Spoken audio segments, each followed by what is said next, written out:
Welcome back for another episode of Twisted News, where we get you up to speed on some of the strangest stories currently happening all around the world. First up today, a very terrifying home invasion that police don't believe actually happened. And then a case down in Florida where 3 family members were found deep down under the waters of Tampa Bay. Get ready for Scary Mysteries, Twisted News. Number 1. The real-life Gone Girl case. At 11:30 a.m. on March 23rd of 2014, Aaron Quinn woke up on his downstairs couch at his home in Vallejo, California, with his legs and wrists taped together with duct tape. Groggy, he broke free and checked his emails before calling his brother, who was an FBI agent, and telling him about what had happened the night before. His brother instructed him to call 911 immediately, and so that's what he did. When the police arrived, they could tell that Aaron wasn't acting right and asked if he was on drugs, to which he told them, "Yes, I was drugged last night by a masked intruder, and he kidnapped my girlfriend." The night before, Denise Huskins, who was his girlfriend, had come over with a pizza so that they could talk. They had been going through a rough patch and looking to work things out, and they planned to, so Denise ended up staying the night, but something traumatizing would happen before dawn. Aaron, as he would go on to tell the police, woke up in the middle of the night to some white flashes of light and a red dot running across the walls. Before he knew it, a man was standing in his bedroom, dressed head to toe in a wetsuit with a mask on. He told the couple, "Get up, this is a robbery, we're not going to hurt you." The intruder proceeded to have the pair zip tie themselves, their feet and then wrists, before shoving them into the confines of their own closet. The man then put goggles over their faces, which had been covered in duct tape so they couldn't see, and headphones and then placed over their ears, and a recorded message played which explained that they would be given a sedative now, and if they didn't take it, it would be administered intravenously. The message also mentioned Quinn by name, and he was a target for sure. After that, Aaron was told that his girlfriend was going to be taken for 48 hours, and in that time, Aaron was going to have to complete a set of tasks in order to get her back. He would be given an email address to use, and that he should call out sick from work while he handled the business at hand. At that point, Aaron was brought downstairs and duct taped before being placed on the couch. He was given a blanket and told that the camera that had been placed down there would be watching him and that he was not to leave so they could see his every move. The man then left with Denise in the trunk of Aaron's car. Before Aaron could do anything else, the sedative kicked in and he eventually passed out. When he woke up, he panicked, called his brother, and then called the cops. For the police, this sounded implausible, and so from the jump, Aaron was suspect number 1.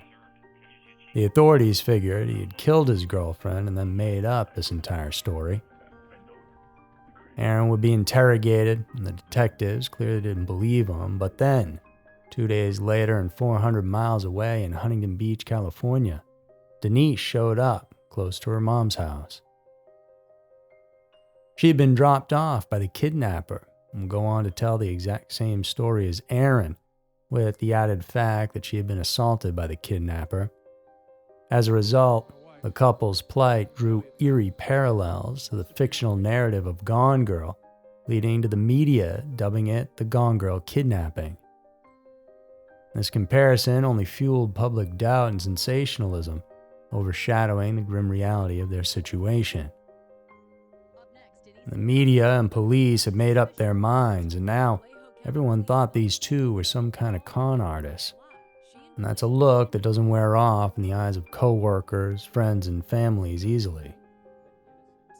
Their ordeal only began to find closure 3 months later. In a separate investigation, police uncovered evidence linking a former Marine and disbarred attorney named Matthew Mueller to the crimes against Denise and Aaron. Mueller's apprehension and subsequent confession to the kidnapping brought a semblance of justice. and he was then sentenced to 40 years in prison. Yet even with the perpetrator behind bars, the couple's trials were far from over, and they faced not just the daunting task of rebuilding their lives, but also battling the stigma that had been unfairly cast upon them. And their professions, grounded in trust and care, were jeopardized by the shadows of doubt that lingered in the public's mind. The digital age, with its indelible memory, became a constant reminder of the misconceptions they had to endure. The couple's fight for vindication culminated in a lawsuit against the city of Vallejo, and their victory in 2018, resulting in a $2.5 million settlement, was not just about financial compensation, but about reclaiming their narrative and their dignity. And they were telling the truth, and even though the story was strange, it was real, and their tale tells of the fragility of truth in the face of preconceived notions. It underscores the peril of confirmation bias, particularly in law enforcement, where the consequences of such tunnel vision can be devastating. As Aaron poignantly reflects, their story is not just about a bizarre kidnapping, but about the failure of those sworn to protect and serve to recognize the truth that lay before them. Number 2. Unmasking of Oba Chandler. In the warmth of the Florida sun in June of 1989, the calm waters of Tampa Bay were shattered by a gruesome discovery. The bodies of 36-year-old Joan Rogers and her 2 teenage daughters, 17-year-old Michelle and 14-year-old Christy, floating lifelessly, their fate sealed by yellow ropes that had been tied to concrete blocks. The Rogers family, hailing from the quiet dairy farming community of Wilshire, Ohio, had headed out to Florida for a vacation that turned utterly tragic. Hal Rogers, the patriarch, had stayed behind to tend to the farm, unaware that his family's trip would end in unspeakable tragedy. As detectives dove into the investigation, the true brutal details emerged. The victims were found with their mouths taped shut, partially undressed from the waist down, and the cause of death was asphyxiation, though whether it was by drowning or strangulation was unclear. The absence of definitive evidence clouded the possibility of an assault on the women, as it appeared they had been in the waters for somewhere between 50 to 60 hours. There were only but a few haunting clues: the family's deserted car near the boat ramp, and inside it, a handwritten note that they would go on to discover did not match any of the handwriting of the 3 girls. The writing was directions to the boat ramp, and to be on the lookout for a white and blue boat. So, could the person who committed the crime have actually written it? Days passed before the women could even be identified. It came from a housekeeper at the Days Inn where the family was staying. When she saw the gruesome news on the TV, connected the disappearance to their unreturned hotel room.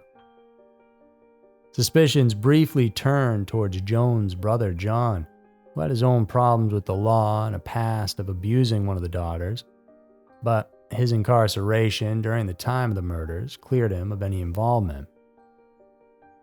The breakthrough in the case would come around 3 months later in October, when a Canadian tourist came forward with a chilling account of being assaulted on a boat with a man in the same bay just a month before the 3 women were found. This man had invited the girl out on a sunset cruise on his boat. Once out there, he got aggressive when she refused his advances, and he specifically threatened to tape her mouth shut and throw her overboard. Detectives tirelessly pursued this new lead, releasing a detailed composite sketch of the man, but nothing viable would come from it. Then in 1992, the authorities tried something new and unique, posting a handwritten note on billboards all across Florida, asking if anyone recognized it. And sure enough, somebody did. A citizen recognized the handwriting from a contract he had with an aluminum siding company, and it led investigators to Oba Chandler. Chandler, a figure with a checkered past marked by arrests and allegations of violent crimes, soon became the focus of a relentless pursuit. He owned the siding company, and his arrest was ultimately not just a moment of vindication for the detectives, but also a descent into the darker chapters of his life. His criminal history painted a portrait of a man long familiar with evading law enforcement. At his trial, Chandler's stance was unwavering, a proclamation of innocence despite overwhelming evidence to the contrary, including phone records placing him at the scene of the crime. His conviction for the murders brought a semblance of closure, but Chandler's story didn't end there. In a twist of fate, years after his execution, which happened in 2011, Chandler's shadow extended to another cold case, the murder of Evelise Bergeries. DNA evidence posthumously linked him to this additional heinous crime, adding another layer of horror to his legacy. His final note before being executed was a proclamation of innocence stating, "You are killing an innocent man today." It stands in stark contrast to the overwhelming evidence against him, leaving a couple of major lingering questions. How many more secrets did Oba Chandler take to his grave, and will they ever be solved? So there were two of the strangest stories that we have for you guys today. If you enjoyed it and you want more content from us or just want to show some support, please go check out our Patreon page. We have an entire library for you to check out, and you can sign up totally for free. Thanks to everyone who already supports us. It means a lot. And stay safe out there, guys. I'll see you soon.